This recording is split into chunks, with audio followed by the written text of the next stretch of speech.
आपण पाहत आहोत SN न्यूज मराठी. लाईक करा, शेअर करा, सबस्क्राईब करा व राहा आमच्या सोबत अपडेट.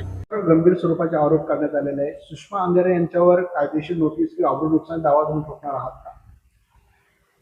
सुषमा अंधारे ताई या एक सामाजिक कार्यकर्ते आहेत. ते एका पक्षाच्या मोठ्या प्रवक्त्या आहेत आणि एक जबाबदार आमच्या भगिनी आहेत. वास्तविक पाहता मी जेव्हा त्यांनी माझ्यावर केलेले आरोप ऐकले तेव्हा माझ्या मनाला वेदना झाल्या की सुषमाताई सारख्या एका आमच्या जाणकार भगिनीनं कुठल्याही प्रकारची माहिती नीट न घेता माझ्यासारख्या एका कार्यकर्त्यावर हे आरोप केलेले आहेत की माझा त्यांचा आर्थिक संबंध आहे, मी त्यांना फ्लॅट गिफ्ट दिलेलं, हे धादात खोटं आहे.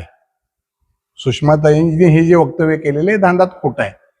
आता आमच्याकडं आमच्या तालुक्यामध्ये काही वैफल्यग्रस्त माणसं आहेत आमच्या भागातली की तिथं काय चालतच नाही. मग असं कुठंतरी सुषमाताईंकडे जाऊन त्यांचा कदाचित त्यांनी गैरसमज केलेला असेल आमच्या तालुक्यातल्या आमच्या वैफल्यग्रस्त मंडळीने, हे एकतर कारण असावं.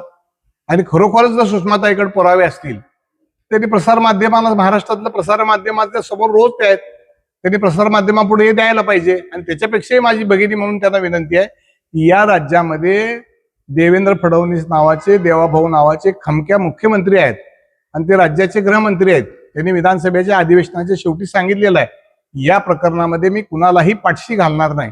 आणि त्यांना खरंच जर या प्रकरणाचा कळवळा असेल आमच्या सुषमाताईला तर त्यांच्याकडे जे पुरावे आहेत त्यांनी डायरेक्ट मुख्यमंत्र्याकडे द्यावे, मुख्यमंत्री ते तपासतील.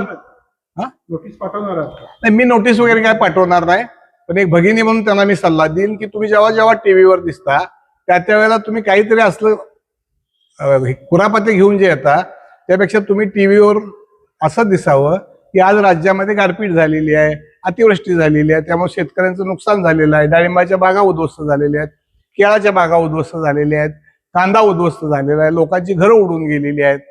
अशा ठिकाणी बांधावर आमच्या भगिनीने कधी तर जाऊन लोकांची अश्रू पुसायचं काम करावं. असं टीव्हीवर तर कधीच बघायला मिळत नाहीत. एक भाऊ म्हणून माझा त्यांना सल्ला आहे की इतर उचापात्या करण्यापेक्षा जरा चांगल्या गोरगरिबाला मदत करायची तरी भूमिका कधी आयुष्यात ठेवावी. त्यांनी तुमची भेट झाली का? अशोक खरातांची माझी कुठल्या तरी कार्यक्रमाच्या निमित्तानं त्यांची माझी भेट 100% झालेली आहे. सामाजिक जीवनामध्ये काम करत असताना अनेक कार्यक्रमाला आम्हाला उपस्थित राहावं लागतं आणि महाराष्ट्रातल्या बहुतांशी अनेक नेत्यांचे फोटो खरातांच्या बरोबर आहेत. ह्याचा अर्थ काय सगळेच कोण गुन्हेगार आहेत असं नाही. सहजासहजी ॲज इट इज एखाद्या कार्यक्रमात कुणाला तरी फोटो काढायची हौस असते, असे फोटो निघालेले आहेत. मी कुठतरी कार्यक्रमात त्याला भेटलेलो, मी नाकारत नाही, पण त्यांचे माझे आर्थिक संबंध किंवा फ्लॅट दिला हे धादात खोटं आहे. परत एकदा आमच्या ताईला माझी विनंती आहे की तुमच्याकडे काही पुरावे असतील तर तुम्ही वर्तमानपत्रामध्ये, टीव्हीच्या प्रसार माध्यमामध्ये द्या. आणि त्याच्यापेक्षा एवढा गाजावाजा करण्यापेक्षा मुख्यमंत्री आहेत त्यांच्याकडे दिलं तर ते कुणालाच पाठशी टाकत नाहीत.